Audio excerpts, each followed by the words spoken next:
Blog Talk Radio. Om Shabbat Shalom, Holy Way of the Most High. Om Shabbat Shalom, I sense your presence. Om Shabbat Shalom, Holy Way of the Most High. Om Shabbat Shalom, I sense your presence. And I am the light within your soul. In the essence of truth and right, love makes the circle whole. And here we stand in line, waiting for some sacred sign. But to find the balance is the purpose of this time. To restore the balance of the universal mind. And in the presence of my Lord of light and love, everything I see aspiring to be free. And when I call to thee, and come on bended knee, surrender to the all-pervading light and love. Reflections of the one surrounding me with love. And I sense your presence. I sense your presence. I sense your presence. I sense your presence. Within and without, above and below, yeah. East, west, north and south, I sense your presence. Without and within, below and above, yeah. East, west, north and south, I sense your presence. I sense your presence.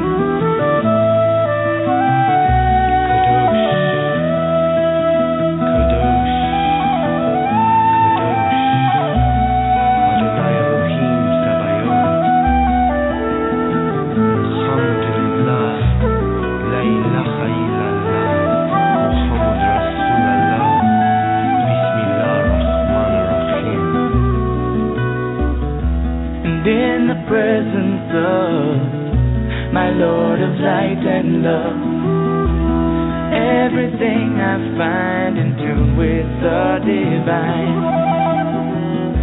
And here we stand in line, waiting for some sacred sign.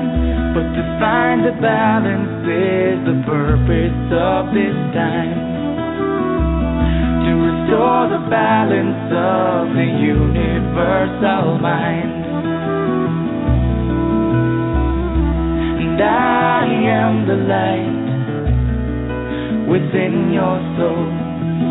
In the essence of truth and right, love makes the circle whole.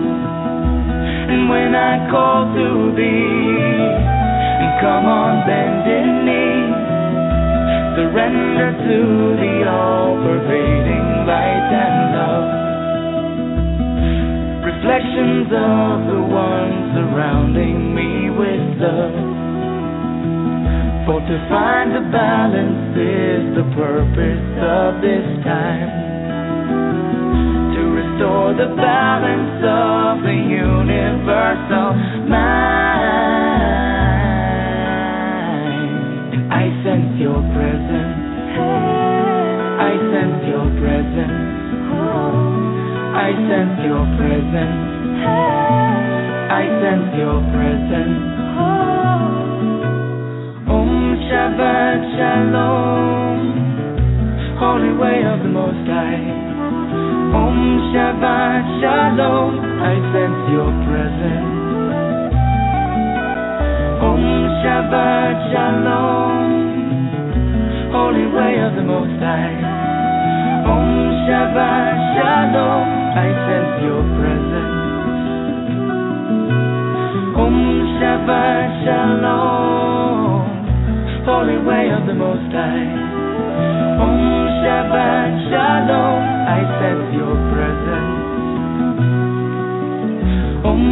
Shabbat Shalom, holy angel of the Most High. Om Shabbat Shalom, I sense your presence. I sense your presence.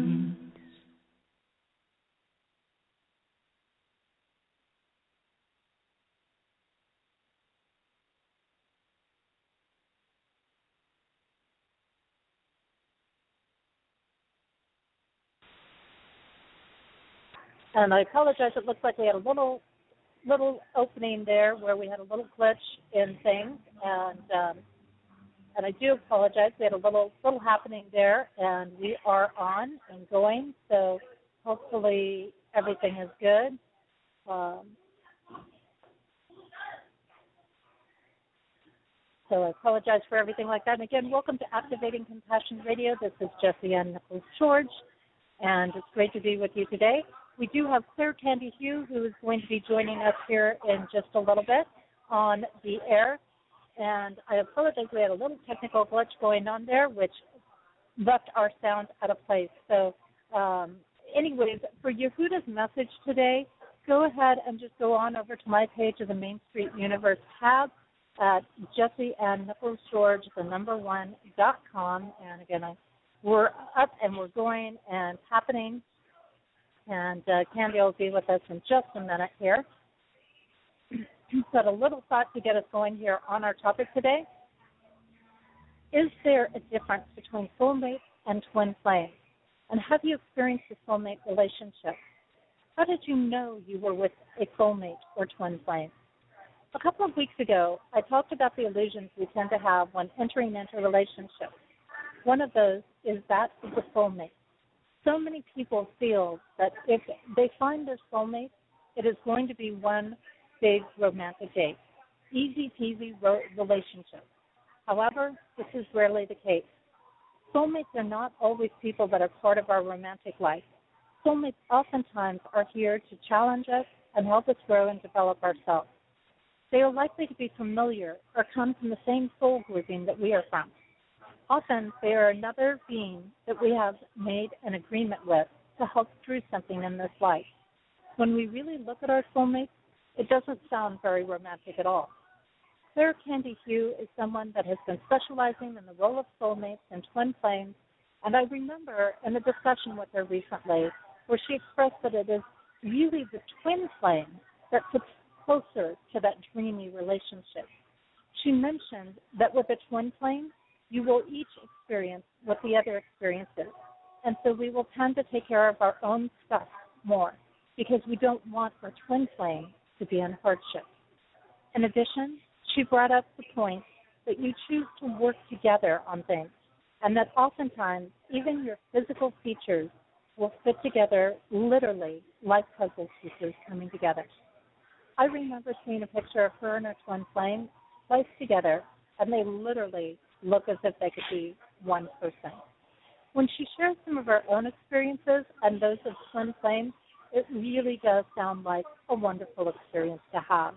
What really seems to set apart twin flame relationships is that each person seems to naturally step into sacred self, operating in higher vibrations much more effortlessly. When we realize how incredible this can be to go through, it is no wonder that so many are searching for it. Yet my experience is that few will do what it takes to materialize it. That involves working on oneself. See, a twin flame will only enter our life when we have worked through our own stuff. There is no specific time, just when we choose to evolve ourselves to a point that we have made ourselves ready to receive it. For many, this is truly frustrating because they just want to jump into this relationship without doing the work. And sadly, as long as they seek the immediate gratification, they will only find Mr. and Miss Right now. However, if we are willing to put in the time and the effort, and with the help of perhaps a couple of soulmates, we can definitely get to the good time. How much are you willing to work on yourself in order to experience a twin flame relationship? Have you ever checked to see if the person you are with truly matches you like a puzzle piece? What value can come out of experiencing the twin flame relationship? This week, our guest focuses on a component of compassion that is related to the aspect in my books of not my problem. And this reminds us to care about others and their processes, serving as a container of love. I'm going to take a short break, and when we return, I will have Claire Canby Hough, and she's going to be sharing her work in twin flames and soulmates. And the song that I have for you during our break is called Desert Highway by Claire Hadeen. And if you'd like to find out more about Claire's work, you can definitely do so. Connect with her and her music through her website at www.clairehadeen.com. And we will be back shortly. We will get Candy on the air, and we will be sharing with you an amazing show on Twin Flames and Soulmates.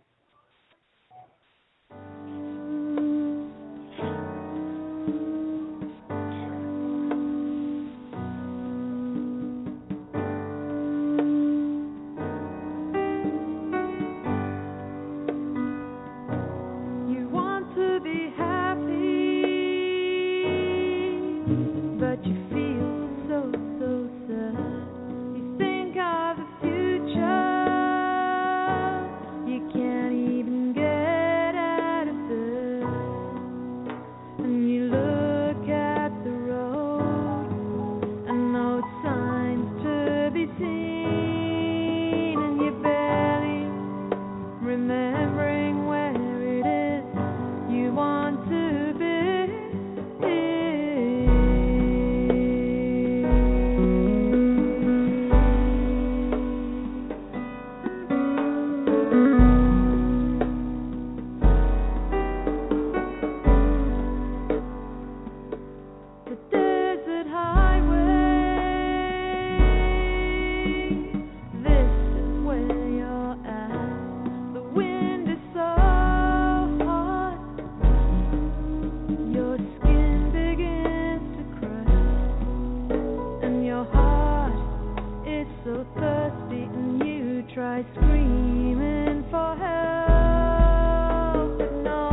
And welcome back. You are listening to Activating Compassion Radio, and my name is Jessie Ann Nichols George. I'm your hostess today.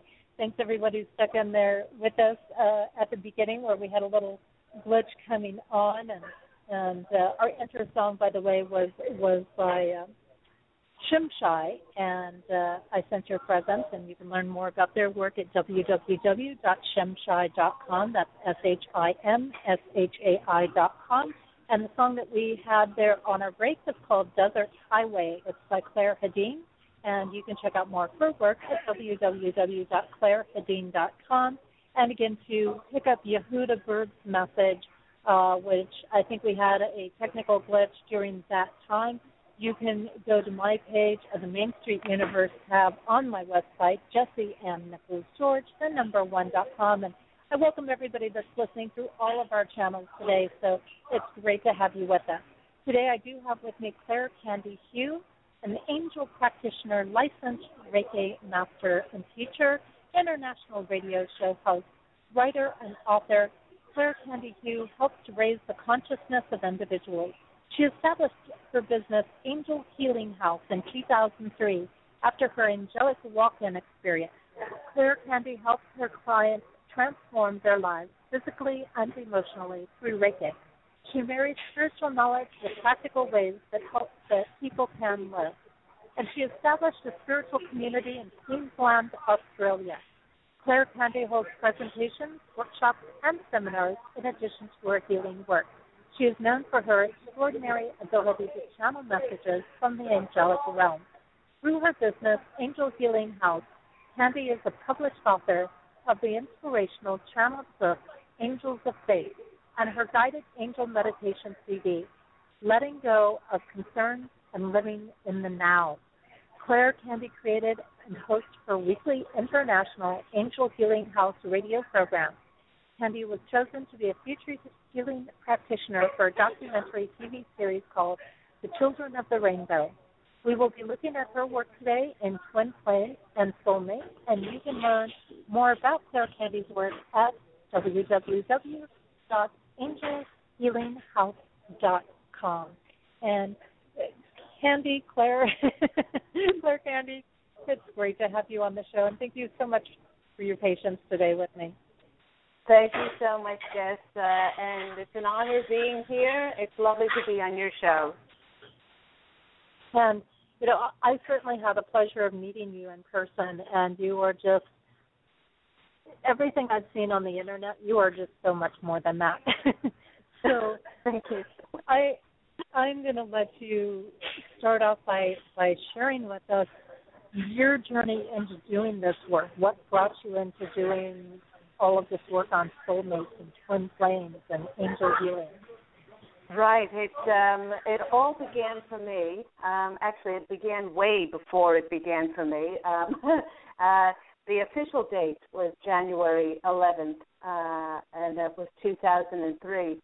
That I had an angelic walk-in experience. The soul that was formerly living in the body did not want to complete her contract, and all she wanted to do was exit. She was very depressed, anorexic and suicidal, and she just wanted out of the physical incarnation. And we on the other side do not wish for anybody to suffer. We know that some of the greatest hardships, the greatest lessons that we learn come in challenges and hardships along the way. It tests us. It tests our faith and our trust in the divine. But when this is prolonged and the soul does start to lose their ability to keep their life force energy going, especially around 10, 11 years ago, when it was so very important for every soul on the planet to hold as much light as they possibly could hold for the ascension of the planet. I came to her in a sleep state and I said, if you would allow me to take over this physical vessel, it's not like possession, it's 100% contract, and you can go up to honors to God and back to your true home, and I will take over the responsibilities whatever you do leave behind. And that's what happened to me on January 11th in 2003. And so from there, I started to study Reiki. I established my practice. I was living on the Sunshine Coast in Queensland, Australia at that time, and I got my 2 disciplines in Reiki in a very short amount of time.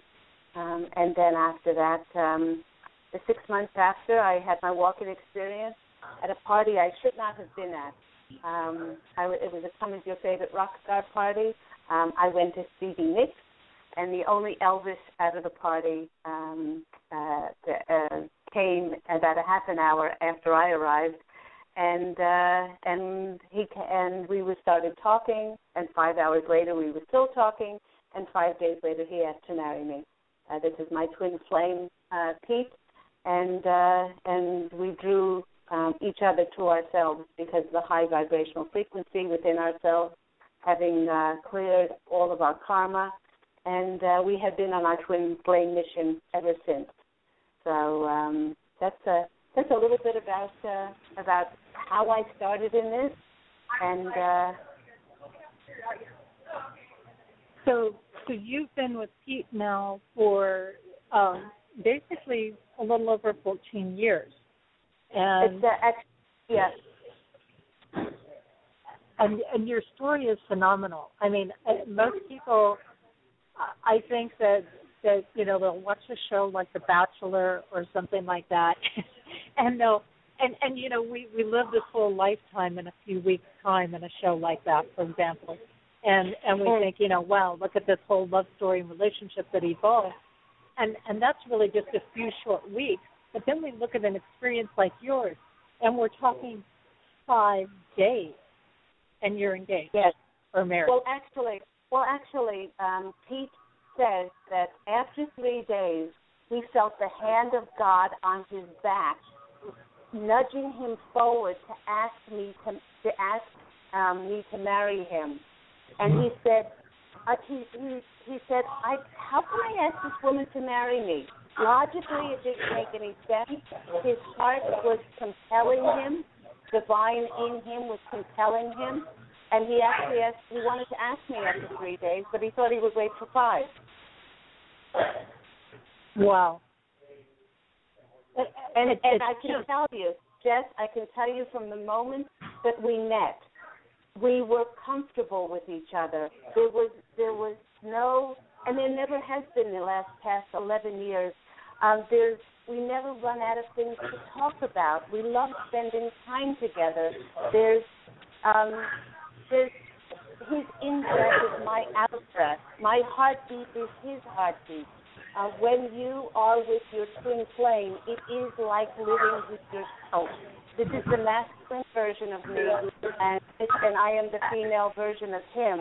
It's a little bit spooky, and it's certainly something when you choose to be reunited with your twin flame on the earth plane. It intensifies your life, and it intensifies and amplifies whatever is inside of you, and it scares a lot of people to have that kind of vulnerability and that kind of openness. And you haven't dealt with your karma, and if you're still playing games and you're still hiding some aspects of yourself in order to be with somebody, then twin flame, the twin flame relationship will just expose everything. And I apologize, I just got really loud here. But I agree, and that twin flame, that is something that people are not always ready for. They're not ready for their own self to get amplified. Yes. And this is something that I've talked about, and I've noticed in my journeys in traveling, when you go into, for example, a power spot or a big vortex spot, say like Sedona, for example, and you go there and we wonder, well, if it's all this vortex amazing energy, why are there all these people who aren't making it that are in this industry, right? And exactly. It's because everything is so amplified, and if they're not standing in their true pure self, then the pain is amplified as much as everything else. The fears are amplified. Everything is amplified. So I think that that's a very powerful statement, that a lot of us have this dreamy romantic vision that, oh my gosh, this is exactly what I want. I want somebody to step into my life and know that they want to marry me, immediately, and, and just know that we're still talking constantly and love each other so adoringly after all this time. But, they're not ready for all the other stuff. They're really not, I think, thinking about some of these pieces that you're bringing up. Yeah, and what's really important in a twin flame relationship, to know that yes, it is romantic and yes, it is very loving, but the reason that twin flames come together is, first of all, is because they are on a mission from God. They know this. There's no question. They know this above all. Pete and I put God before, beside, behind. Everything that we do is driven by the divine. And it's the marrying of the gifts and talents of one twin with the gifts and talents of the other, and then the sum of the parts becomes greater than the whole. For instance, and to create some endeavor, some project, some mission for the betterment of humanity. For instance, I've written many books. Pete is in the film industry. We have written screenplays about the messages and the insights in our work, and we are going to be making movies, and we are going to be bringing forth this for the widest possible audience, messages that are messages of hope and redemption and inspiration and motivation. And so this, we know what our mission is, and nothing takes us off this focus. We are laser beam focused. We always have to be in a 3-bedroom home because we both have our offices, which we work out of outside the home. And so Pete has his business, I have mine, but then it's combined with the two, with the projects that we do. So a lot of people don't know this about twin flames, that the reason they come together is because for a higher mission. Yes, and it is very affectionate, it's very romantic. But that's the main reason, and everyone has a twin flame, Jess. Absolutely everyone. Before we came into our physical incarnation, if you can imagine that we were like Ovid in the sea of vast love and pure divine spirit, and we were living in 0 point. We were the perfect balance of that masculine, feminine energy. And when we decided to experience the physical fields of matter, and we decided to split, then we took on one gender or we took on the other gender. And we're always looking for that other half of ours, and we're always longing for it. But people don't realize, that they have to be at the stage where they've cleared their karma completely. I mean, in a lot of spiritual teachers out there, they do, and in some instances they talk a very good talk, but they haven't turned the mirror back on their life and completely taken all those spiritual values and everything else, and they're not living. They're not living the 100% example of that. And in order for you to bring your twin flame to yourself, that karma has to be dissolved completely. It can't be justified, and it can't be rationalized away from a linear, limited, mind point of view. It has to be resolved in the heart. So, I often say that in order to get, to draw your twin flame to yourself, you have to become that energy. You're not going to find twin flame by searching for it. You're not going to find it by looking for it outside of yourself. You have to become that energy. In order to become that energy, you have to take responsibility and accountability for your life. You have to forgive everything. You have to release full judgment. There's only gratitude and appreciation for your blessings, and there's only unconditional love. Everything else must be let go of. These are important things that, again, I think there's so many people that don't even think about this because a lot of the people out there looking for their twin flames are not being accountable or responsible in their life. But this balance that you talk about is so important because it gives us inspiration to make us realize that the more we bring balance into our planet, the more twin flames that are going to come together, yes. I would say, because that's just going to be a natural cascading result. And I'm so glad that you brought up that you have to become the twin flame for it. It's part of your development process. So with that being said, I'm going to throw a couple of questions out, and you can go where you want to go with it. Well, before you get to that question, I was just about to say that what our soul really wants is not only reunion, but it wants a reunion with its divine, eternal nature. It wants to go back to that original feeling of oneness that we had before we incarnated in physical form.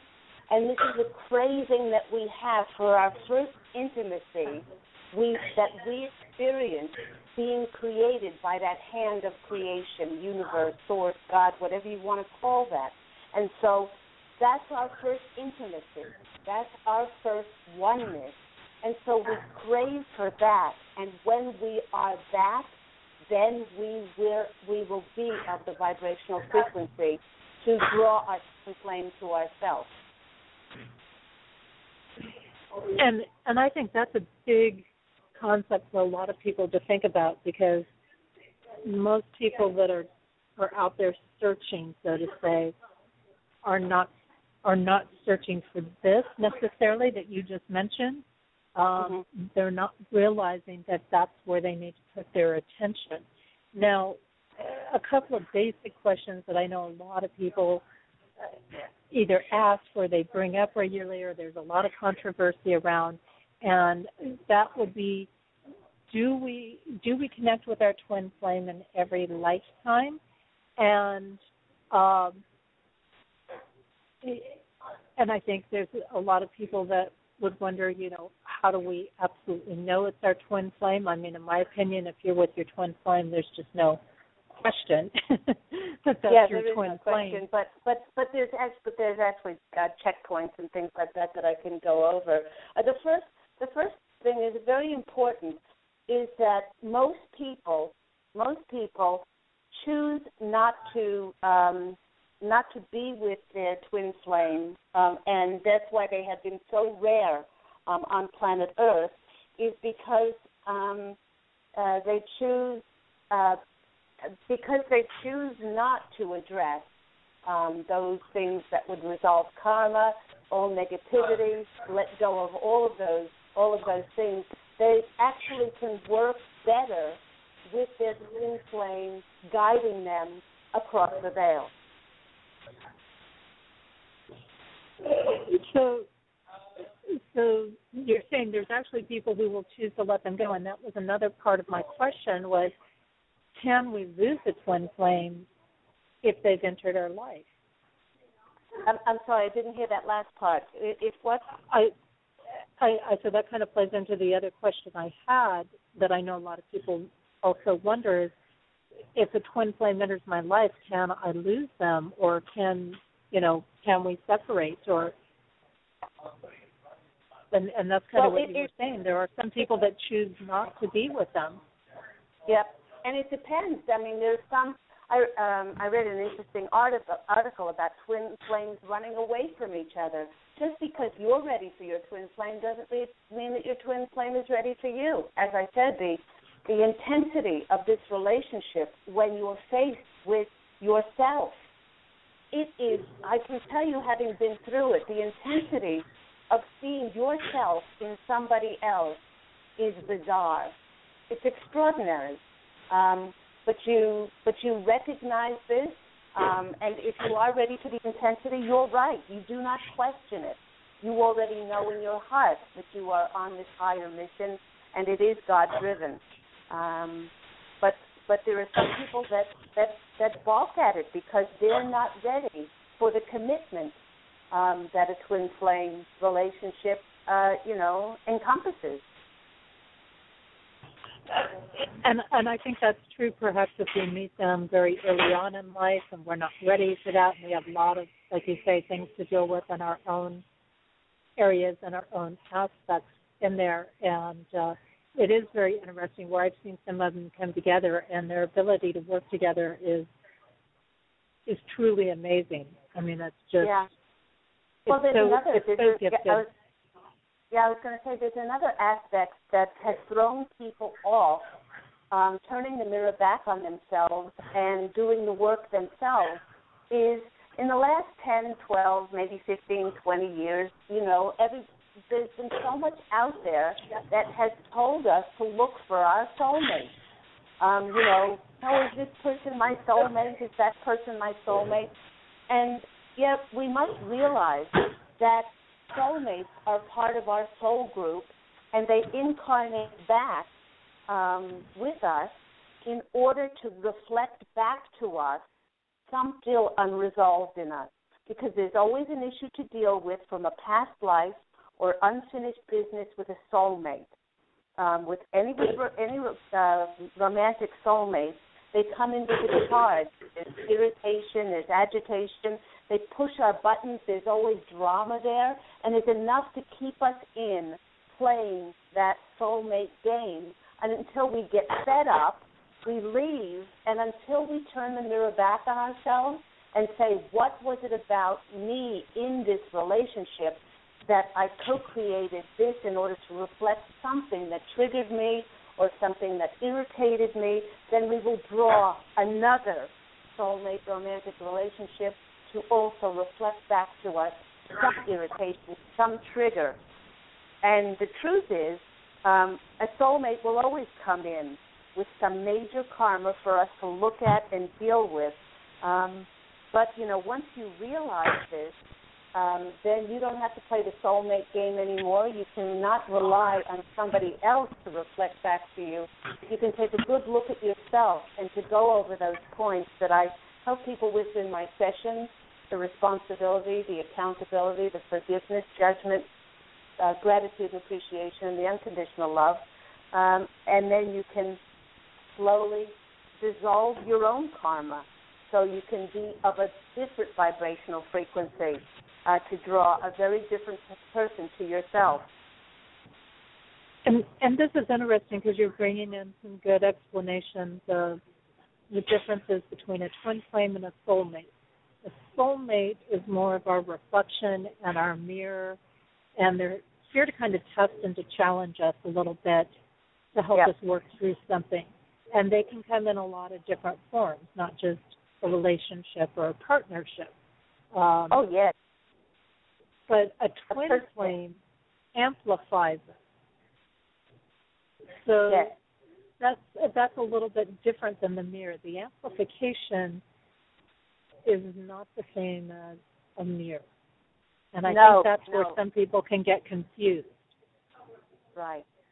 And there, if you want to imagine soulmates as one in front of the other, and this so that they can reflect back and forth, because there's always unfinished things that need to be resolved within both of them. If once you resolve these, once the karma is resolved, and then you do draw your twin flame to yourself, if you can imagine, twin flames are like trains going down parallel tracks. They're going in the same direction. The twin flames don't teach each other anything. They go on. They go forth, and they live in harmony and unity and conjunction together. I often say it's like what Khalil Gibran says in The Prophet. He says of that marriage of like souls, it's like you have a temple. The walls of the temple don't lean on each other. They're stable and they're loving in and of themselves. Then they hold up the roof of the temple, and they let the winds of heaven dance between the two of them. They, so many relationships, are codependent. are about control or about blame or playing games or things like that. Twin flame relationships are not like that. They don't lean on each other. They really don't need each other. They don't need each other. They are strong and they're independent and loving of themselves. They have found the divine inside of them, and they live that through every word and thought and breath that they have. They are living from that divine space within themselves.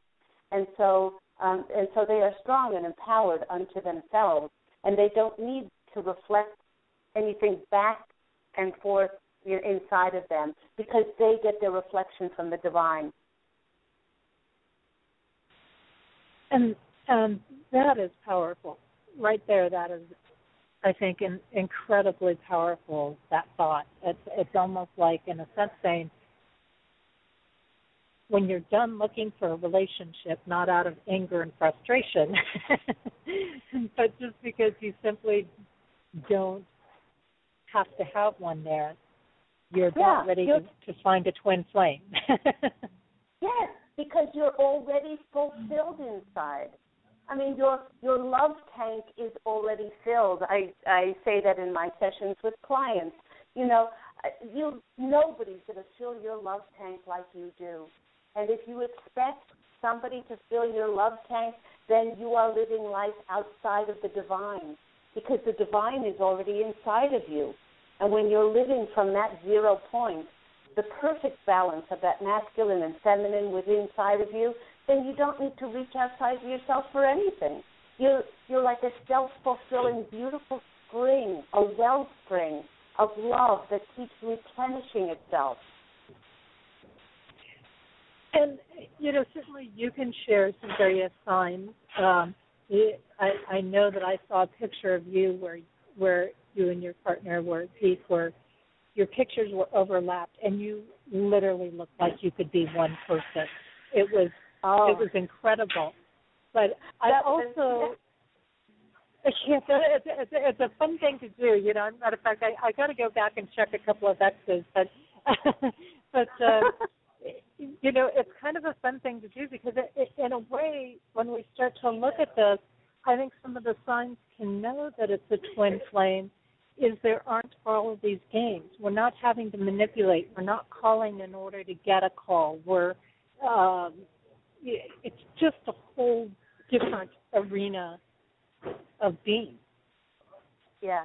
And it's interesting, I've done twin flame relationship workshops before, and, people say, well, how do you know? How do you know you've met your twin flame?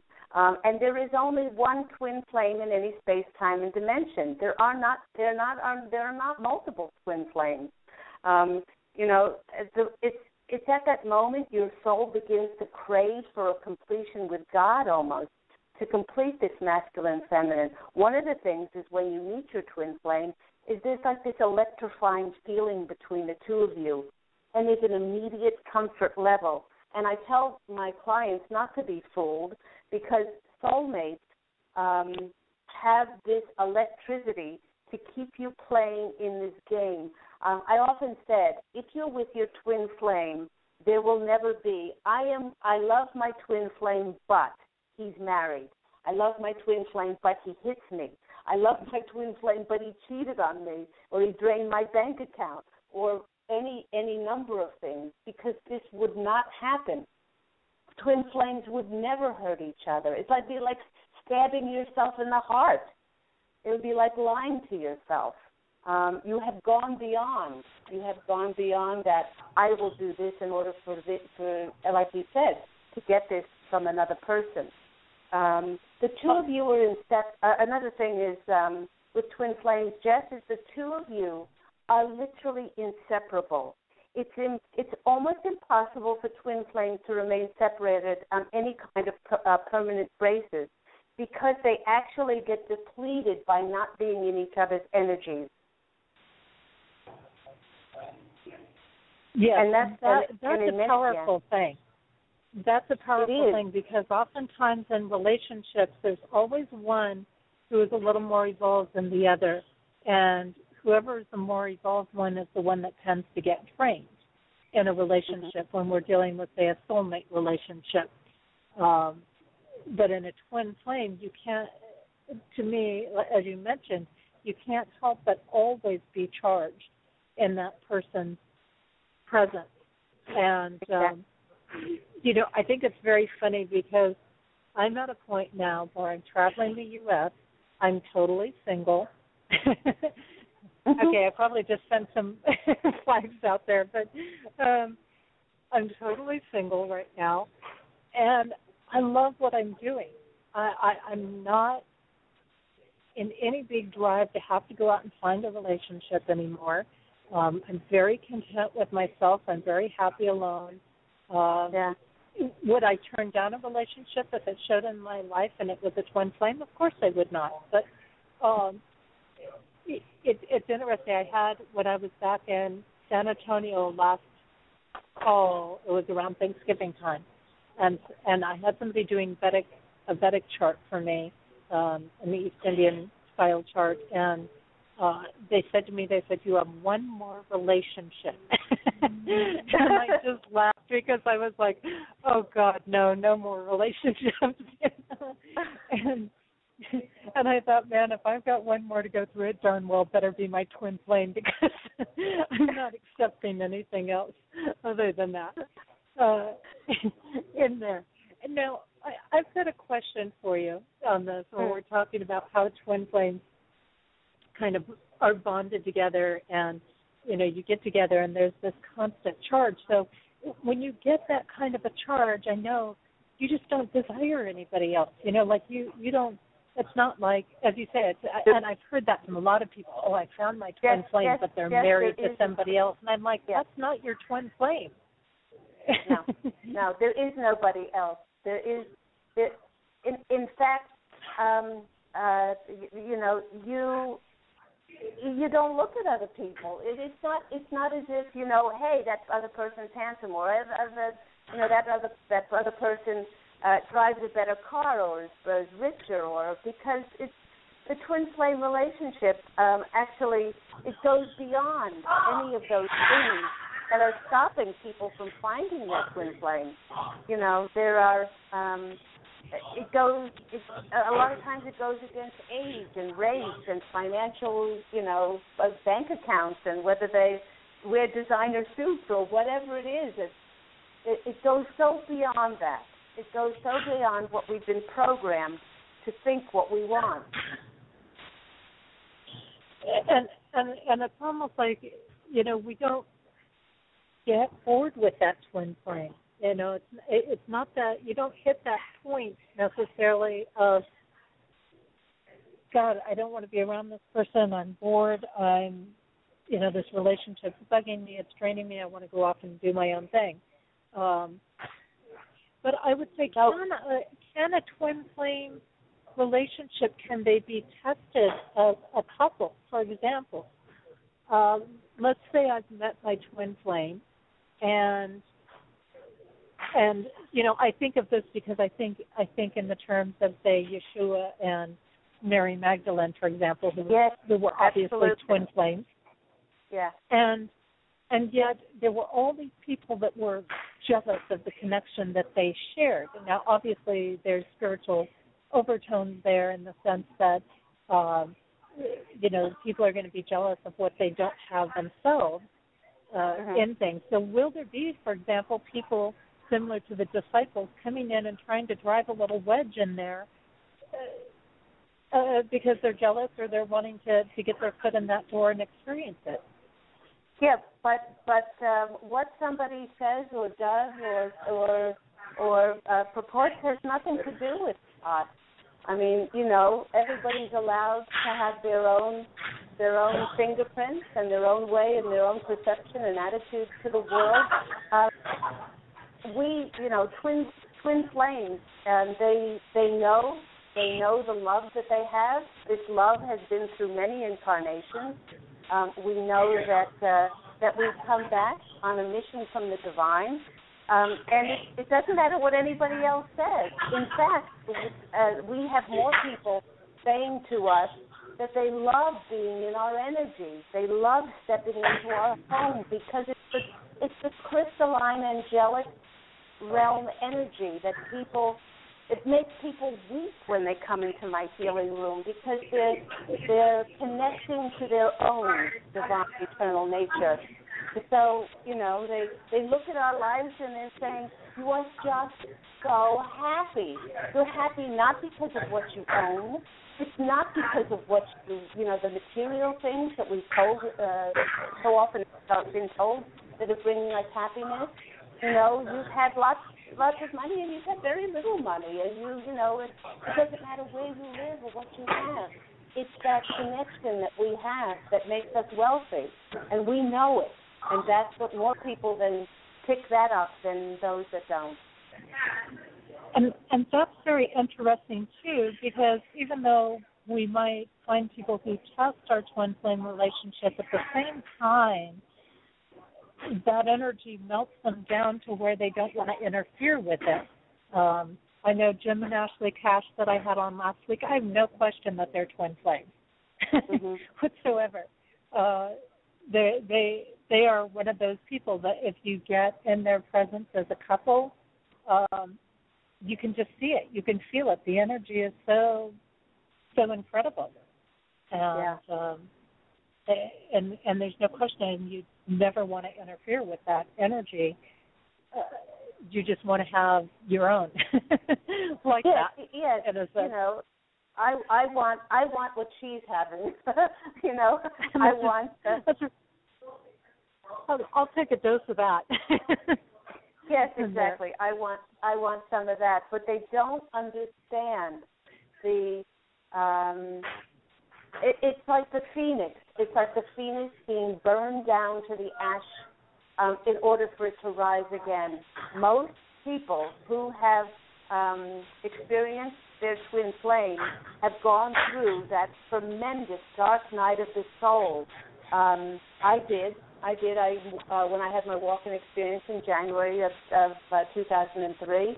I studied my two disciplines of Reiki for a short while, and then I went into seclusion. I didn't watch TV. I didn't read a newspaper, read a book. Almost all of my acquaintances fell out of my life because previously they were of a lower vibrational frequency and they weren't in alignment with my high dimensional frequency that I came in with from the angelic realm. And suddenly I found myself like a newborn chick. I was being coddled and I was being sequestered away so that everything about me could be burned down to its absolute divine essence in order then to come out of it in September of 2003, and then to be at that body, and then 5 days later to experience, yes, let's get married. Let's get married and go on the journey of a twin flame relationship. Well, and this is fascinating because as I listen to you talk, I keep thinking to myself, basically you just don't run into the so-called relationship issues when you're in a twin flame relationship. It's not that you don't face challenges, but the difference is you're facing them together. It's like going down a set of rapids. It's still challenging, but you're both in the same boat, and you're working it together. Exactly. There's never and I think and I think that that's the interesting thing because I look back on relationships and we think of the different things that come up like jealousy and things like that, and and I've got a whole realm of tantric friends out there who don't believe in being totally committed to one person, and all these different thoughts and lifestyles, and not that any of these things are wrong or any of that. I'm not saying that at all because we each need to choose what works for us in this lifetime. But at the same time, what's interesting for me to think about is that there's I wouldn't run into jealousy, for example. If that was a key issue for me in a relationship, that wouldn't be there with a twin flame because the connection would be such that they wouldn't be looking elsewhere. They wouldn't be focused in other directions and things like that. Absolutely. You know, you did say there will be challenges, but there are never challenges in the relationship. In the 11 years that Pete and I have been together, there are no arguments. There are no fights. There's nothing to fight about. There's just allowing the divine in that other person to shine forth, and for that other person to be themselves. They can be their authentic divine self, because that's the exact same characteristics, or that's the exact same person that is there by your side. So you'll never have challenges within the relationship. Yes, you'll have challenges maybe with finances, maybe you'll have challenges where you're going to live or what you're going to do and those kind of things. But you work things out, and it's always working off the same page. You know, you brought up about twin flames looking alike. You know, when you, as I said before, when you look into the other twin's eyes, you see yourself. And I remember when we were in a bookstore once, and this book flew off the shelf, and it contained something which the book was not called Echoism, but it contained something that referred to as echoism, where it took different couples, like a John Lennon and Yoko Ono, and spliced their faces and put the left side of one person's face with the right side of the other person's face. And instead of making this, you know, sort of misshapen face, it created one face. And that one face is, many of the time, the twin flames look so much like themselves. And that picture that Jess is speaking about is after we didn't buy the book, but we came home and Pete was intrigued, and he took scans of our faces and put half of my face, the left side, the right side, and it makes one face. It makes one face. And actually, when we were engaged, we only were engaged for 2 months. I sent pictures to the States because I was living in Australia at that time of Pete, and my mother said, "Oh my gosh, it's incestuous," because you look like brother and sister. You look like you're twins, and certainly not of the vibrational frequency to know about twin flames. But she herself said, "You look like you're identical twins," or maybe that's fraternal, being masculine and feminine. So there are so many things that are identical in so many ways, but it's more like it's complementary. Let's put it that way. For instance, Pete is a Taurian. He's methodical. He's organized. He hates things doing more than one. I wouldn't call him stubborn, but I'd call him very methodical. Now, me, on the other hand, I'm an airhead. I'm an air sign.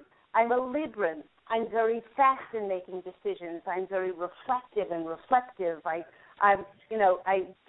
do a little bit here and then do a little bit there. And is this opposite? It seems to be, but it's complementary, because those things that he takes a little bit too long with, I hurry him up, and those things that I, on the other hand, would go too quickly and gloss over, like contracts and things like that.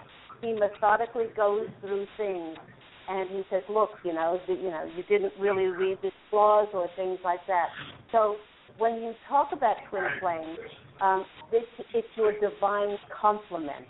You don't have to have exactly the same characteristics, but in many respects you do, and it's your complement. It's the complementary personalities and the characteristics. And I'm glad you brought that up, that it's complementary as opposed to conflicting or opposing, because we can have somebody who's an opposite or different than us who is complementary to us, but then we can have somebody who is opposite and different, but they're not complementary. So the difference, for example, as you mentioned, where you might be very in the thoughts and the ideas and out there in the airy space, and he's maybe more grounded and methodical and knows how to take all those thoughts and put it into action. That's complementary. Whereas if you have somebody and they're on the meek side, so to say, they don't speak up a lot, they're quiet, but you have somebody that comes in and they're controlling and they're dominating, that is not complementary. That's conflicting. No. So I want people to kind of have that example that, you know, just because you're meek and you're with somebody who's abusive, that does not mean that they're twin flame because they're different like that. That's a conflicting aspect there. And, you know, I oftentimes think I can't even imagine who mine would be because, in all honesty, I don't even have a clear thought of what that person would be like out there. And it's something I've thought about. Like, I wonder, you know, what would do it for me? and I can't answer the question. Well, I guess you can't. That question can't be answered. That question can only be answered by the divine inside of you.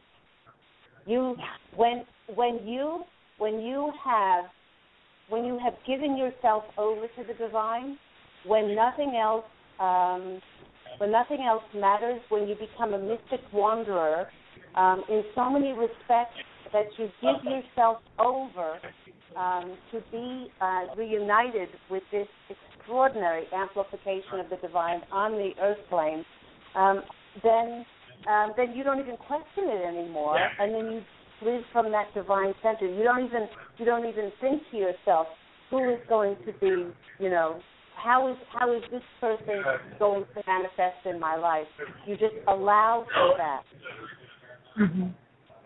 Well, and I think that's an interesting piece because I have given up on just even thinking about it, or I shouldn't say given up, but I don't concern myself with it anymore. Like I said, just because I'm so happy with what I'm doing and the direction that things are headed for me, that it's just not a concern. And I figure if it's showing up this lifetime, that'll definitely show up. But it's Go on. There's another aspect that you bring up about twin flames when I've looked at your work and I've listened to you, and that is that twin flames, having a twin flame in our life also changes other areas of our life. Do you want to talk about everything. That? It actually changes everything in your life. When you are driven totally by the divine, then it's not as if you don't have free will anymore, but you know the sacredness. You know the sacredness of this relationship, and it transcends anything else in your life. Nothing takes precedence over the relationship. Money, job, anything outside of it, nothing will take precedence over this relationship, and that changes every aspect of your life. You know, that's very interesting that you bring that up, because I've often said, and people don't get it, I said, you know, I love the things I do, I love the direction I'm going, and yet I think if I met that person, I could settle down and do anything to share that type of relationship. Although at the same time, I don't think my twin flame would ask me to do that. No, because it's a strange dichotomy there, because on one hand they would never ask you to do that, but on another hand, like you say, you know, when you have that, it's such a divine experience. If we go back to, again, say like the example of Yeshua and Mary Magdalene, and if you put their pictures together, they overlapped, like yours and Pico. Yes, exactly. Looking like one. And yet, you know, she was happy to walk away from what she was doing in order to take this journey with him, and it was a journey. And I think another aspect that comes out, which I've noticed with what you and Pete are doing in your lives, is that your work then begins to merge. It merges into this new unity that the two of you share, together with the woman. Absolutely. And it's not just Pete and myself. Those people that are in a twin flame relationship know that it's a triad with God at the top. It's always it's not just Pete and myself. It's Pete, myself, and the divine. That's what it is. That's what we know in our hearts, and that's what we live in every single second. And so you take that in what we're doing and you share it with the rest of the planet in order to be of service to humanity. And and within this, there are no restrictions within this relationship. All is freedom. So a person in a twin flame relationship, Jess, would never ask of something of the other twin that would be out of character because it's themselves. You know, what they want, the other person also desires. Again, there's those trains going down parallel tracks in the same direction all the time. And Pete and I know the sanctity of this relationship, and we live it every single second. And I think that that's a big key, is that it's about the sanctity of the relationship. I mean, yes, it's about the individuals involved, but even more than that, it's about the sanctity of the relationship that you have. And my observations, my experience, I can't speak firsthand because obviously I'm not with my twin flame at the moment, but everything that I understand and know on this tells me that when you're with this person, you can't help but create for the benefit of the universe. You can't help it. You can't stop it. Yeah, because yourself, you are already that divine creation. You're living that divine creation. Otherwise, you wouldn't have drawn that twin flame to yourself, and then connected in that way. It's important that listeners know the things that actually stop a person from finding their twin flame. One of those things is you may not be in a very spiritual place within yourself. You may have gone to all the workshops and you may be a great spiritual teacher, but you're not living the example of it. And in so doing, you might be coming from a place of desperation to be loved or to be fulfilled by somebody externally. And if you have not turned that mirror back on yourself and you haven't found that within yourself, that love of self, which I call, then you're always going to be searching outside of yourself. So that's one of the things that could stop to draw a divine love to yourself. Another thing is you might be allowing your physical ideas and ideals of who this person should be. Things, we're so bombarded by media and advertising and programming, saying, oh, he's got to be, and The Bachelor, he's got to look a certain way, he's got to be handsome physically, or he's got to be, drive a BMW, he's got to have a six-figure bank account, he's got to, I had a client actually say to me, I will never date somebody who is shorter than me. And I said, she said, my twin flame has to be taller than me. I said, what if he's not? I said, what if the most fine compliment in the world were an inch shorter than you? And I said, you cannot put any restrictions and constrictions, on this relationship because it's not what you've been told that it has to follow. Of course, you're not going to be matched with somebody who you detest or is physically reviles you or something like that, because your soul will be in harmony with this person. I have said to the angels when I thanked them. This was 6 months. I wrote a decree. You're going to love this, Jess. I wrote a decree, 6 months, saying to God, thank you for my twin flame relationship. And I went on to write the characteristics of what Pete was. I wrote that I said, thank you for him being kind, compassionate, loyal, considerate, loving, affectionate in public. I said, we travel the world together. We work together.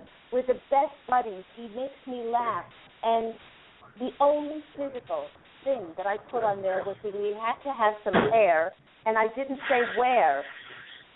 And he's almost all bald. He is Italian, and there's lots of hair everywhere else. But the angels already knew. They knew what I would look at and be head over heels for, and he's it for me. There is nothing else. And this is something that I've talked with people about, because they always want to know, what's this person going to look like, and so on and so forth. I said, you don't have to worry about it, because they will be appealing to you. And I think when sometimes somebody gets stuck on a characteristic or something, there's a split thing that happens between knowing what's appealing to them and being addicted to a certain thing.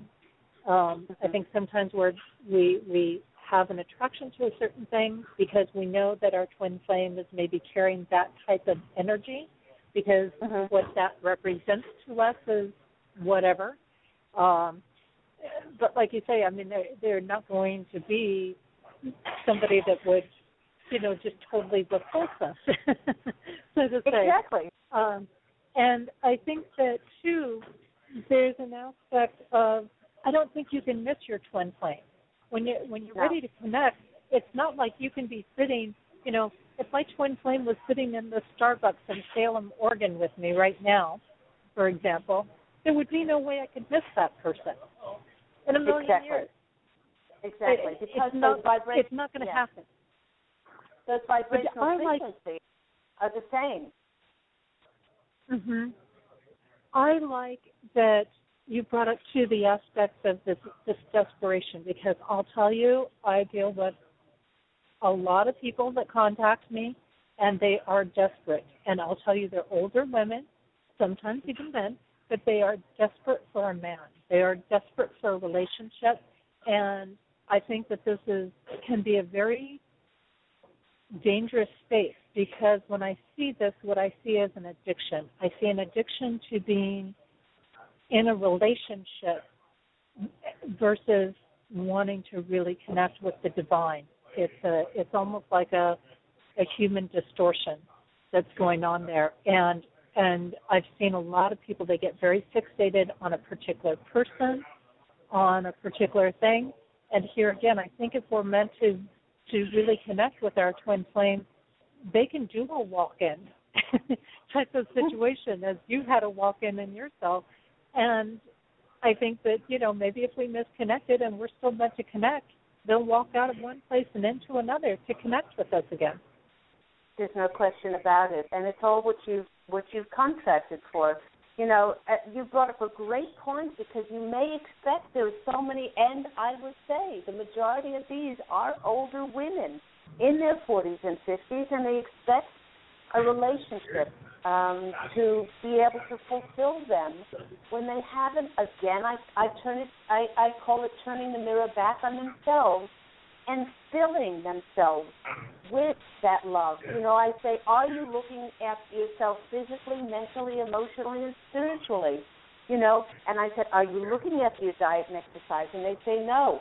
And I said, are you keeping your thoughts positive and optimistic? And they say no. I said, is there anything during the week that you do that emotionally nourishes the creative passion inside of you?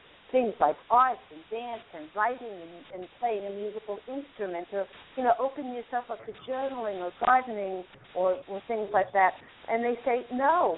And they don't spend any time in connecting to the divine. And I said, you've got 4 very unhappy, smiley, frown faces here. How can you expect to draw somebody to yourself that you want to be all these wonderful things when you are not that vibration inside of you? I mean, it's just like attracts like. It has to. And another point, Jess, is because these women have allowed themselves to be in relationships where they've tried to save somebody, They've tried to help them, enable people, former partners, former husbands. They expect the relationship to follow the same pattern of every relationship they've had in the past. I remember, boy, do I remember this. I had one client who was divorcing for the third time. And when I asked her if she'd like a relationship, she said to me that all she would ever draw to herself were lying, cheating bastards because there were no good men left in the world. And I said, with that constant, hence she had a constant stream of men that not only cheated on her, but abused and used her and took her money, because this was a self-fulfilling prophecy in which she said, this is all that I am worth, and she didn't allow herself to step up and to imagine anything other than what she had been used to getting all of her life. And so it's allowing yourself to imagine something so much grander. And that's where we look at it and say, that's where we're drawing in these so-called soulmates who are trying to get us to look at this lesson. And I was talking with you earlier before we went on the air, and I was saying, I've got to stop and take a look at this pattern that's happening in my life right now, because whatever our patterns are, there's something there for us to learn and to get from that. And what you talk about with the twin flame and manifesting the twin flame, and I'm telling people the same thing all the time, is that you've got to work on yourself. You've got to make the connection to the divine. You've got to have spaces of enjoyment consistently, regularly, daily in your life to manifest that person.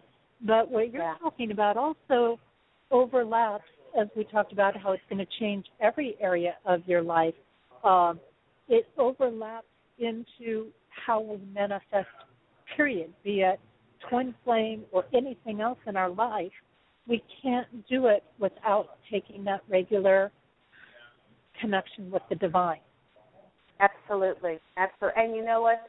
Quite frankly, you said, what will change in your life? So many times, people don't go after what their heart desires because they want to, assuage their parents, their religion, their community. They've been programmed to look for a rich man, for a man who's either a doctor or a lawyer, for somebody who's of the same religion, and there's nothing wrong with these things, but if it goes counter to what your heart is telling you, then the weight of this is so much to carry through that goes counter to your heart. And it keeps people on a constant carousel of dishonoring and disrespecting what they know in their heart to be true. That is so gigantic today. And boy, I'm actually doing a workshop tomorrow that's all about breaking the rules of programming, ethically, or with integrity, I should say. And you just nailed it, which is that aspect that our heart always tells us. If our heart is feeling heavy about something, we can love somebody dearly, but if our heart starts to feel heavy in the situation, we know it's not right. And I think so many times that we convince ourselves that we do something because we love somebody. We love somebody so much, that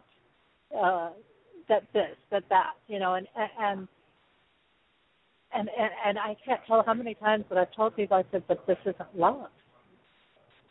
Love is not this abuse. You don't, you're not loving yourself. They're not loving you if you're staying in this abusive situation. That is not love. You can still love the person as an individual person, but that is not love. And there are some differences there, and there are some huge pieces there. And, for me, I've had little tastes along the way in different experiences of what this is like. And I remember being at a conference in Denver, Colorado many years ago. And it's funny that this memory would be coming up for me as I'm getting ready to head into Denver in 2 weeks. But I was at a show, and actually that's where I had met Stephen Halpern face-to-face and connected with him, as well as Stephen McDonald and some other very, very amazing people at that time. And I'm there, and there was this energy that came through from some things that I was experiencing there, and it was literally like I was drunk with so much joy flowing through me that nothing could bring me down. I mean, nothing. Nothing could bring me down. Nothing could interfere with that. And I feel like, again, yes, you're going to meet the day-to-day challenges, but even like when little of just the basic day-to-day things would come up, nothing really got to me, nothing, because of this level of joy. And I think for me that when I step into that twin flame, it's going to be a very similar feeling to that. It's like being drunk with this joy. It just flows through you because that joy is the connection to the divine, and that's what it was about. I was connecting with the divine in a way at that conference. That was just unbelievable.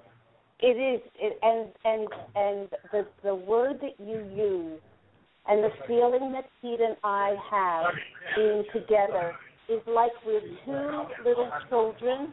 We're two very excited, wiggly little children. We're best buddies to each other, and we're constantly laughing and giggling. And you know, one of the things I said in my decree to God, 6 months before we drew each other to ourselves, was He makes me laugh. He makes, and we are constantly have this giddy, wiggly, happy little childlike energy between us, and it is bliss, it is joy. I also wanted to bring up before I know we've got about a half an hour or so.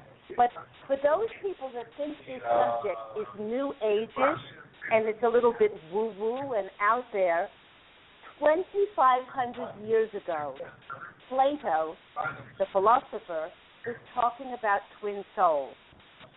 And he said, and when one of the twin souls meets the other half, or the actual other half of himself, the pair are lost in amazement of love and friendship and intimacy, and one will not be out of the other's sight even for a moment. It is as one has melted into the other one and grown together, so that being two, you shall become one, and after your death in the world beyond, you will still be one departed soul instead of two. This becoming one instead of two was the very expression of our ancient need before we were in physical form, because human nature was originally one whole, and the desire and pursuit of the whole is called the divine love. That was written 2,500 years ago by a philosopher called Plato. So if anybody thinks that it's a bit new age-ish and it's just sort of come out, and blessed, I mean, even Edgar Cayce, the wonderful psychic, the sleeping prophet, he spoke about the division of twin souls occurring from oneness from source. That's what they come from. They come from oneness with source to be able to experience the physical reality, but they bring divine codes to them to wake up humanity to love. It's like the twin flames, just like they have a secret weapon, like this, that they hold this high vibrational frequency of love, like a Yeshua, like a Miriam Magdalene. And it's just their being, without even producing anything, they are changing the vibrational frequency of love on the planet. This is just so exciting to me, because I just keep thinking how amazing this world would be if people put a focus on becoming the twin flame. It's just amazing, and it comes back to, we hear this in all kinds of different spiritual practices, biblical practices, all different walks and cultures of life.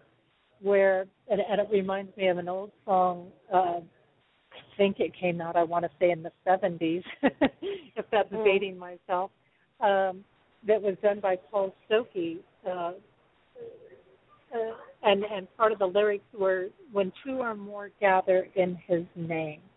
And it was called The Wedding Song. And it's always been one of my personal favorites in there. And I remember it from days of going to Y Camp and things like that. And this is the thing that we talk about, the power in numbers and things like that come from belief systems. But when two people gather in the name of the divine, and that comes back to what you were mentioning earlier, that sanctity, it's basically untouchable. I mean, it just, you know, we need to be willing to let go of the programming, I guess, that we have in our minds about all the romantic versions. It's fun to play in the romantic side, and I think of how multidimensional my twin flame must be out there based on my variety. But at the same time, you know, we need to be able to let go of those and remember that true ecstasy, that true intimacy, not just the sex, not the pornographic version of it, but the true intimacy, which is unmatchable. All the rest of it just pales against that true intimacy. Yeah.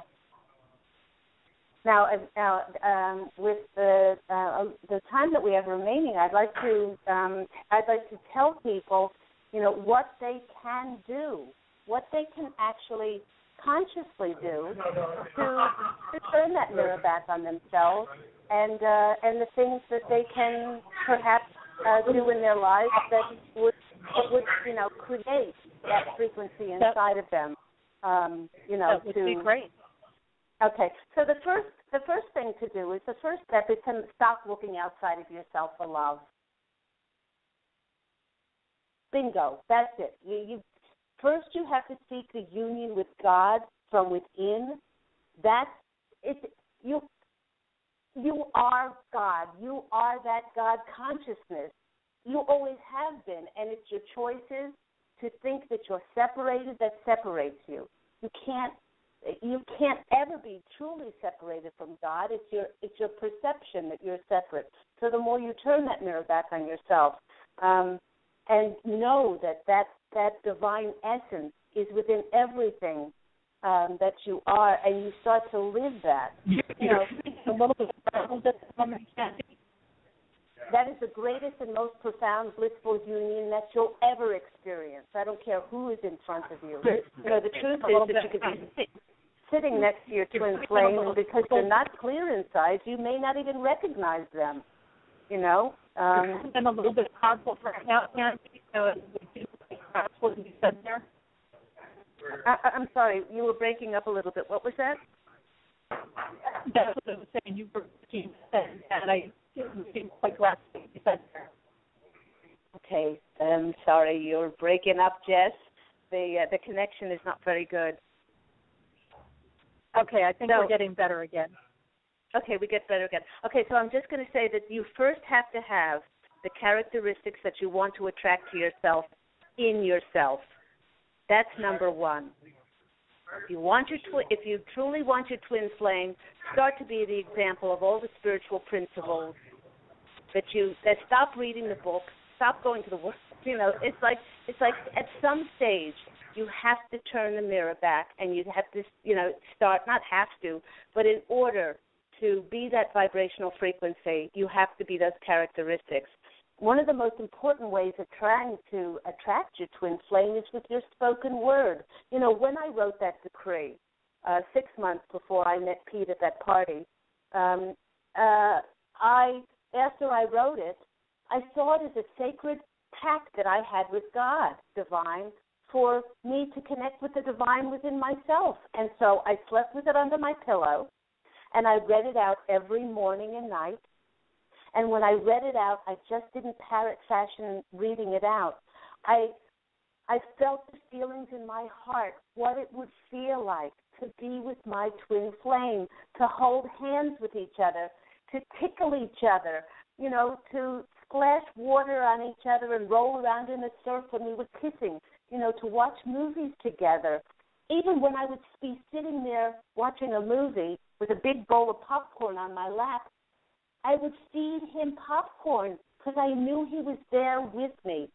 I said, I already thank you for my twin flame. I didn't say I need. I didn't say I want. I said thank you because I knew he was already mine in the etheric. And every night when I went to sleep, I took the covers and I pulled it over Pete. I didn't know his name was Pete, but I said, sleep tight, and I gave him a kiss on the forehead. And I did that for I wrote my decree in March, and I met him in September. And he was everything that I'd written down on there, everything.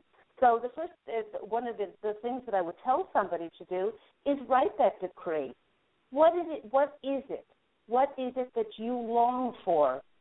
You'll notice that I didn't put down physical characteristics. There was nothing about driving a BMW. He had to be rich or anything. I went within. What was important to me was that he was loving and kind and considerate, and that he was affectionate in public, and he loved me. He treated me like a princess, and nothing was more sacred than this relationship. So write your decree and read it out every morning and night in a very sacred, ritualistic way, and know that, keep affirming, I do not have to wait for my twin flame because I have my twin flame already. He just hasn't manifested on in the physical fields of matter as yet. This was so important. Also, another thing is to be free of entanglement. Okay, this is really important, Jess. I've had many clients who cry that they're lonely and crave a cherished, honoring relationship, but they're still having sex with their exes, or they're still, have photos of old boyfriends, marriage certificates. They still watch their wedding DVDs of their ex who cheated on them. So whether you know it or not, each one of these things has an energy, and it's holding on to past energies, and it's stopping the new energy coming in. That is a huge thing that people miss a lot of times. You can't fully be with somebody or have somebody fully be with you when a part of you is still with somebody else. There's no question about that. Or with other things. And, I'm not a prude when it comes to sex. Sometimes sex is just good old sex. But really, when you are of a higher spiritual awareness, and there's no right or wrong answers, but if you're truly intent on pursuing the higher path, you have to realize that the establishment of such casual relationships, they take some part of your energy, some part of your time, and then this diminishes your awareness of a higher dimensional frequency relationship. You're actually demonstrating to the universe that you're settling for less than you deserve. You're compromising. And every time we compromise, the universe only sends us what we desire and what we show the universe that we're willing to compromise for, and you'll be given more compromises, especially when it comes to love. And that's huge. No compromising, people. No compromise, and not if you want that divine relationship. I mean, if that's really important to you, and people make time for things that are important to them.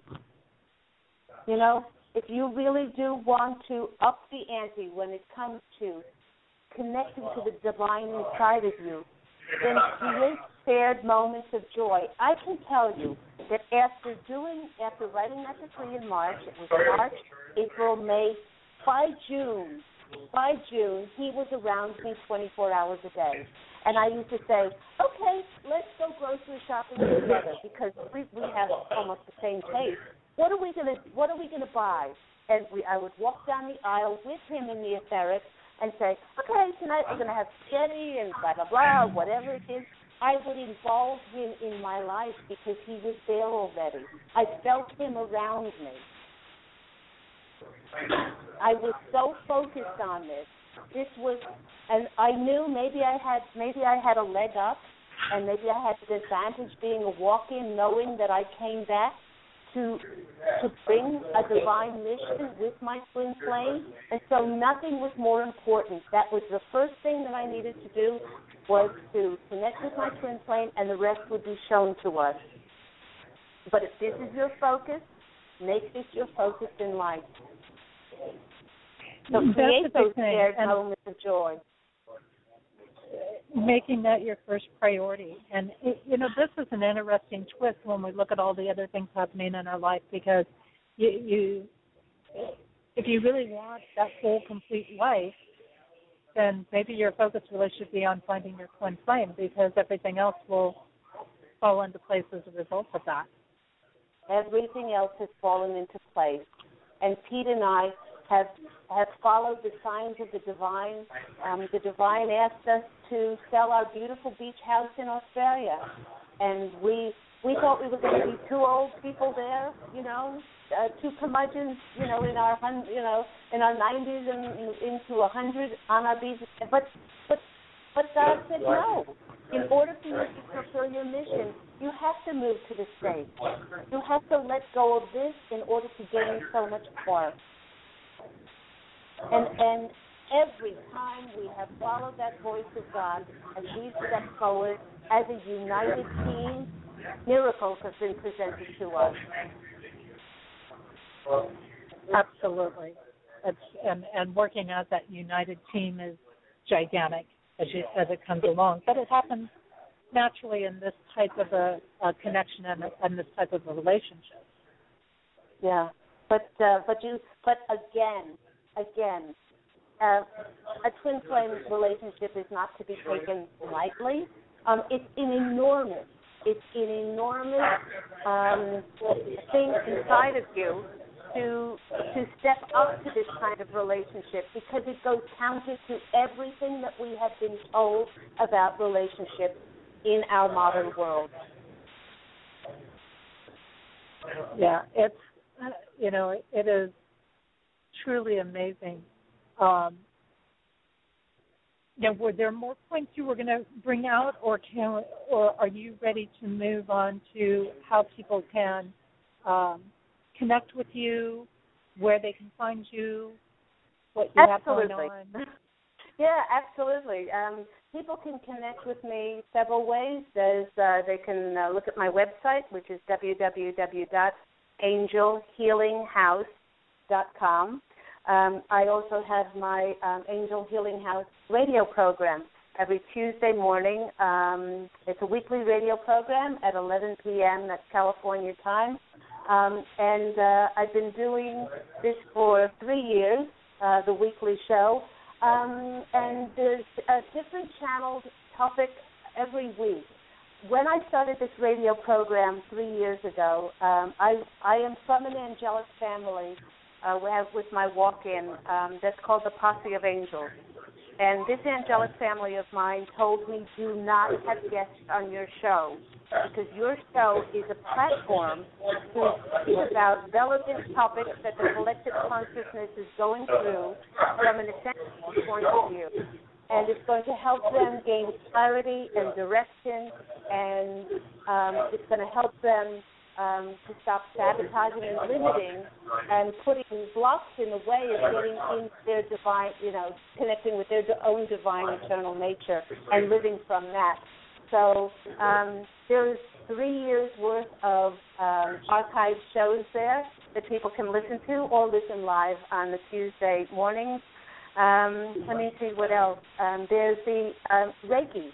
There's the Reiki that I do. I'm a Reiki master in not only the traditional Asui discipline of Reiki, but also the more Egyptian Reiki, which is the Seshem Sekem, which has a very different feel about it. And people can connect with me either in my Los Angeles office, or I do so much of my work over intuitive counseling and angel readings over Skype and phone, and the distant healing with the Reiki lifts pain off of people nationally and internationally and brings them back to that wholeness and that bliss within. So there's a number of different avenues. They can read my book, which is Angels of Faith, which is about the 2 near-death experiences that I had when I was 5 years old and when I drowned when I was almost 15, and the glorious journey that the angels took me on to help people to remember our real home in spirit, and how we connect, and how we transition from physical back to spirit, and the journey that we get to go on. So you can purchase that along with my meditation CD on my website, which is angelhealinghouse.com. Great. And I know we've got your website link on with the show description, so people can always go through their stuff a little bit there. And Candy, thank you so much for being with us today, sharing your expertise and shedding light really on, because this is an area that has been so confusing for people and so understood, and people have so many different perspectives. They want us to be more. Jess, I'm sorry. Jess, I'm getting every second or every third or fourth word. Could you repeat that, please? Yeah, you're breaking up. I just wanted to say thank you for being here. I think you've brought a lot of clarity to twin flames and soulmates. It's something that's definitely been, I think, very confused for a lot of people. Yeah, you're welcome. You're welcome. I love speaking about this because there are a lot of people out there that are speaking about twin flame relationships, but they have not personally experienced the amplification and the change of every part of your world as you enmesh with this sacred, very sacred, sanctified relationship of the divine. Great. It's been such a pleasure to have you here, and thank you so very much for your time. I really, really, really appreciate it, and want to remind everybody again, your website is www.angelhealinghouse.com, and they can get all of your work there. Thank you, Candy. Thank you, Jess. God bless you. Love you so much. Take care. Love you too. And bye. Coming up next week, what I'd like you to keep in mind is I've got Tina Van Leuven with us, and she's going to be sharing her work in money, miracles, and the joy principles. So this is going to be really fun while we're in the spring season, where we're planting all those seeds and starting to develop everything up. Also, my books on relationships have been released. You can check those out at www.jessieannnicholsgeorge1.com.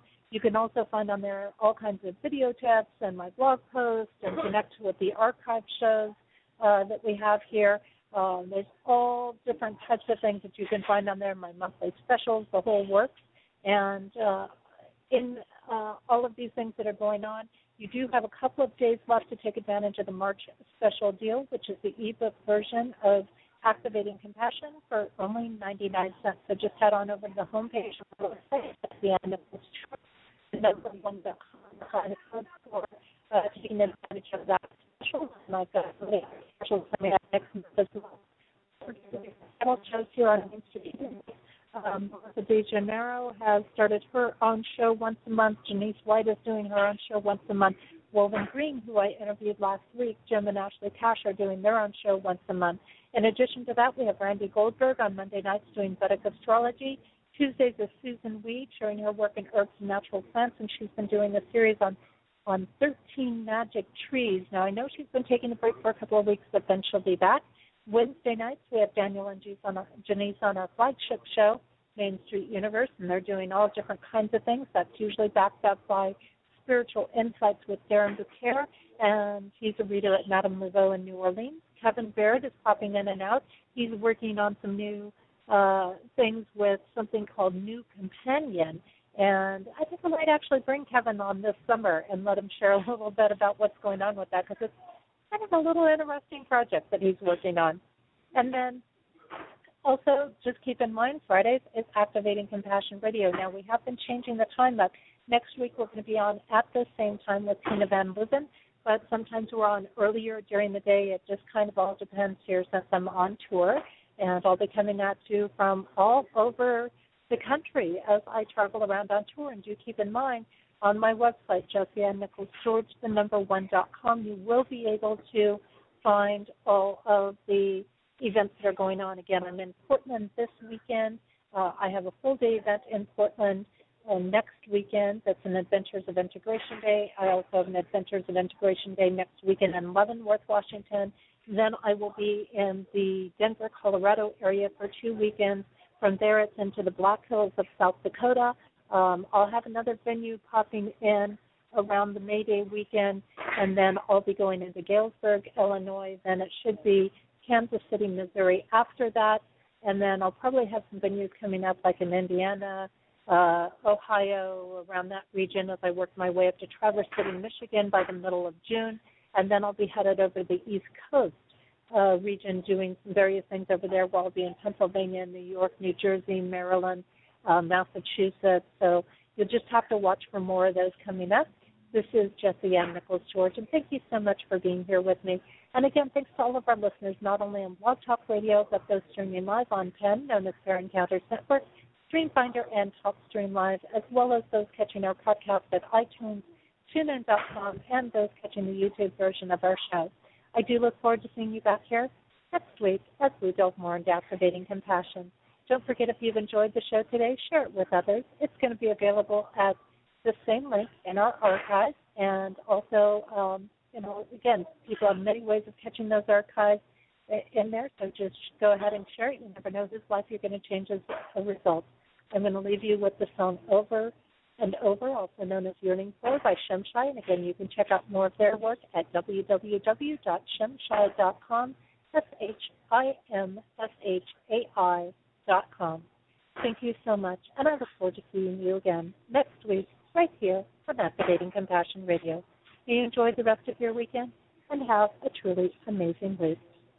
And if I could see what makes me blind, I would soar to the edge of my mind, and to touch what seems unreal, just to show you the way that I feel. And we are in time with time, one with the season of change inside. And we are in tune with the tune, caught in a balance of sun and moon.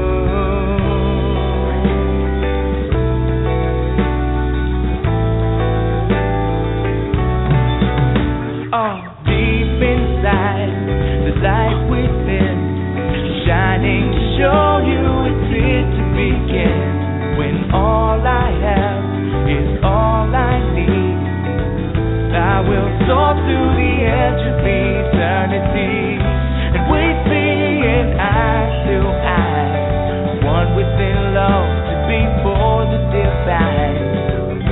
And we're walking hand in hand, caught in the balance of God and man.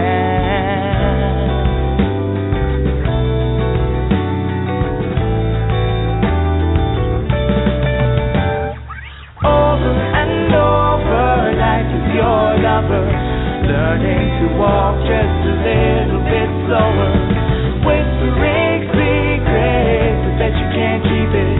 No turning back now, this time we reveal it. One to another, all will discover the essence within the most beautiful lover.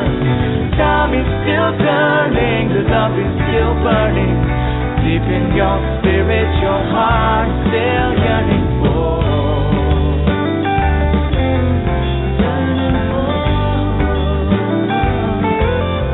Yearning for.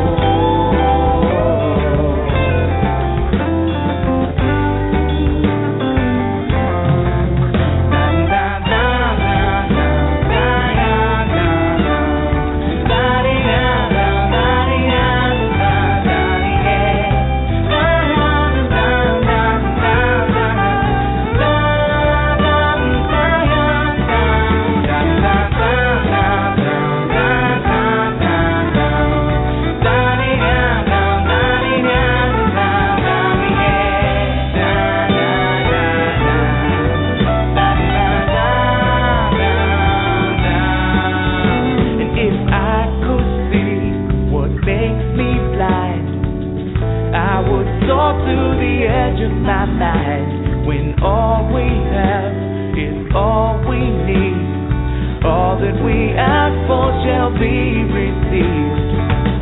And we see in eye to eye, one within love to be for the divine.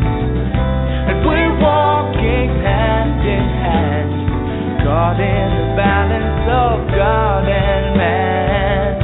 And we are in time with time, one with the season of change inside. And we are in tune with the tune of life in the circle and love in bloom. Over and over, life is your lover, learning to walk just a little bit slower, whispering secrets, I bet you can't keep it. No turning back now, this time we reveal it. One to another, all will discover the essence within the most beautiful lover. Time is still turning, the love is still burning. Deep in your spirit, your heart is still yearning for. Over and over, life is your lover, learning to walk just a little bit slower, whispering secrets, I bet you can't keep it. No turning back now, this time we repeat it. One to another, all will discover the essence within the most beautiful lover.